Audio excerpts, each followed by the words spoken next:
It was a case of coming full circle for UFC welterweight Themba Gorimbo, returning to Cape Town for the first time in years.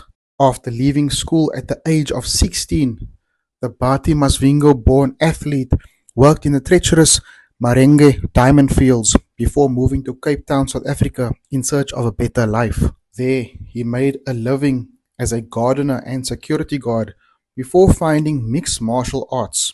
And I got to see Cape Town after a very long time, like the actual time that I have been here.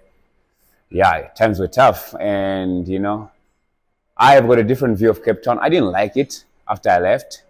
But I'll be honest with you, when I landed here, the immigration officers to start were so nice and they were convenient, and it was like, wow, okay, this is cool, this is something.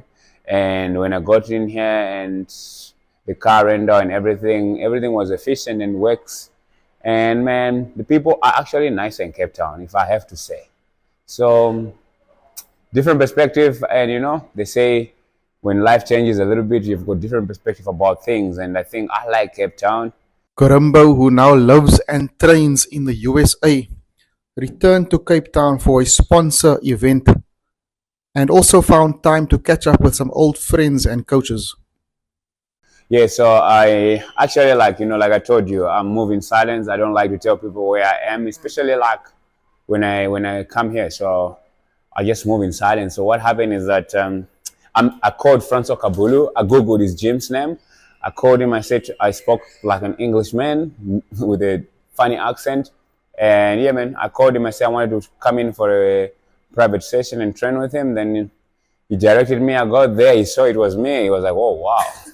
So that was a cool surprise. And then Coach Anthony, I called him and I told him that, hey, I'm coming to your house with Francois. And yeah, 20 minutes later I was there and caught up, and yeah, it was amazing. It was great for me to do that. Like, yeah, my career of MMA started here.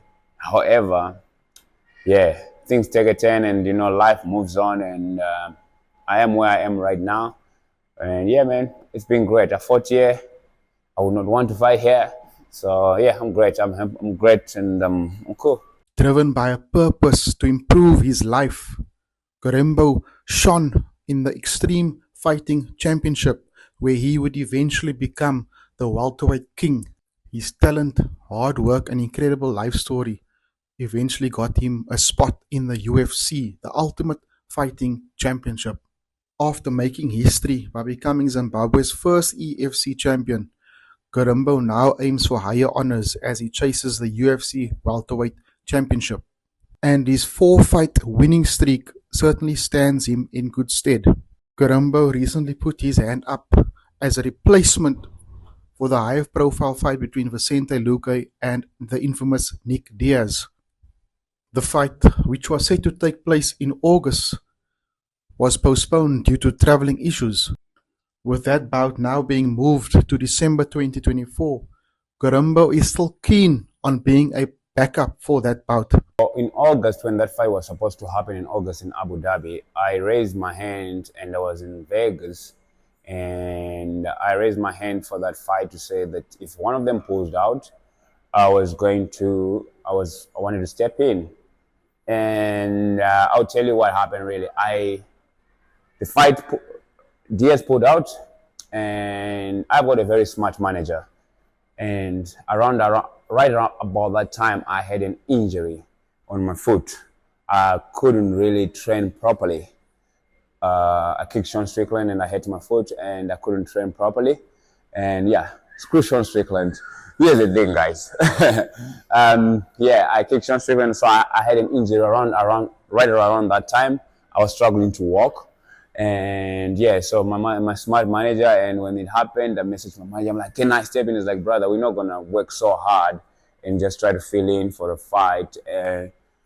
Also, that you're not fully recovered on your foot. Like you're struggling to walk right now. But I wanted to step in, and I saw Sean Sabi, so that I went to him and tried to convince him to say, hey, I can still do that. But he had just given me my own fight further out, so that I could recover my foot and then I could go and fight. So I was probably gonna get that fight if there was not those circumstances. I don't do this for money. I do this to create a legacy, and I also surround myself with smart people that also don't look out for me for money, but for my career to excel and to go as far as I can. So I'm blessed enough to now be able to have those type of things and people. And yeah, we skipped that, and yeah, man, they rebooked the fight now. I feel like if the fight does happen, I would like to fight Vicente Luque. That would be the ideal situation because he's ranked already. Diaz isn't. But if Diaz so happen to need an opponent, I would love to fight him. I'll start the fight with the Stockholm slap. Yeah, I used to be a fan of Nick Diaz. Two of my, like Nick Diaz and Anderson Silva used to be my favorite fighters, like, you know. And for me to fight Nick Diaz, man, that would be like, yeah. I actually like know most of his moves, including the slap. If I'm to fight him, I'm gonna start with the fight with the slap. Yeah. Not disrespect. Out of respect. Yeah, so they call it Stockton slap, right? I'll call it the Mashingo slap. I'm a man of no plan B. There's plan A, that's the plan A, that's gonna happen. I believe so. But if it does not happen, I think probably I'm gonna fight somebody else. Probably like a lot of people want me to fight Michael Venom Page. I would like to fight Michael Venom Page.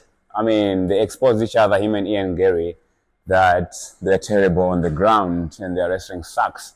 So yeah, I wouldn't mind to fight one of them. I mean, in the future, Ian Gary is very highly ranked right now, but like Michael Venom Page is right at the end of like the rankings. Like he's still 10 to 15. Like if you're in that rankings, you have to fight anybody they give you, you know.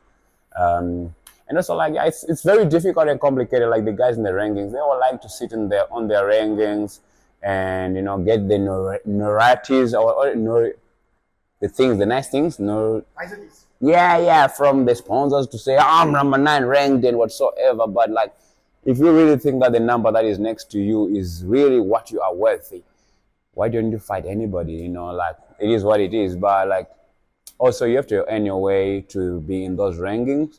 But like, I fight anybody. Like, I fight anybody. I want to fight that someone that scares me, someone that everybody is gonna say Themba is gonna lose, and I'm gonna go out there and win.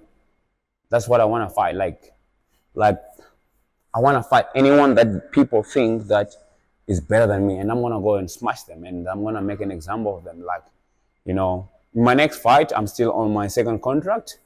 I fight a ranked guy, it's great. If I don't have to fight a ranked guy, it's also great. But like, there's no difference in the UFC. Like, you know, I'll go out there and do my job regardless of who I fight. That's my mindset. That's how I think. And give me a guy. I want to fight more. Like, you know, like this is the first time I enjoy fighting.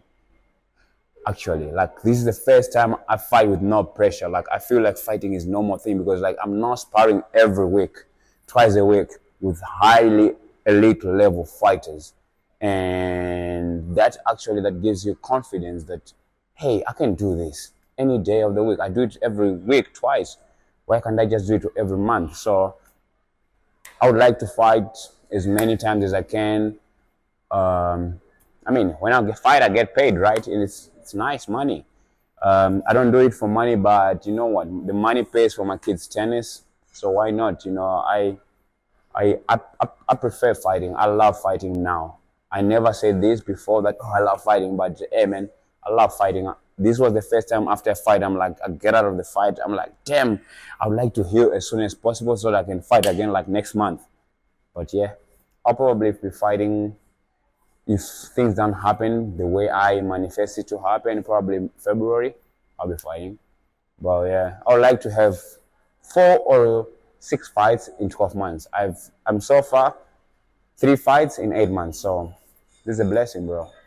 You said now in February possibly UFC 312 and there's a chance your No, I would like to fight December 7th, straight away turn around, December 7th, turn around and fight end of January. And then that will mean, because this year I fought on the 3rd of February, so then that means under 12 months I fought 5 times. Yeah, it's amazing. Like it's good, bro. Like when you like now when I get in that cage, there's no more jitters, there's no more nothing. I look at the guy and I can see clear now, you know, I can see clear. But like however I've been fighting at the Apex for a long time. I think it's about time now I get out of the Apex because you know what, next year I plan on becoming the champion. I wanted to do it to be this year, but it was not realistic. So I mean, inshallah, I hope next year. But I believe next year is more realistic than anything. Pushing it further, maybe early 2026. But that's like when we push it further. Julian Kivitz, Mzansi MMA, Cape Town.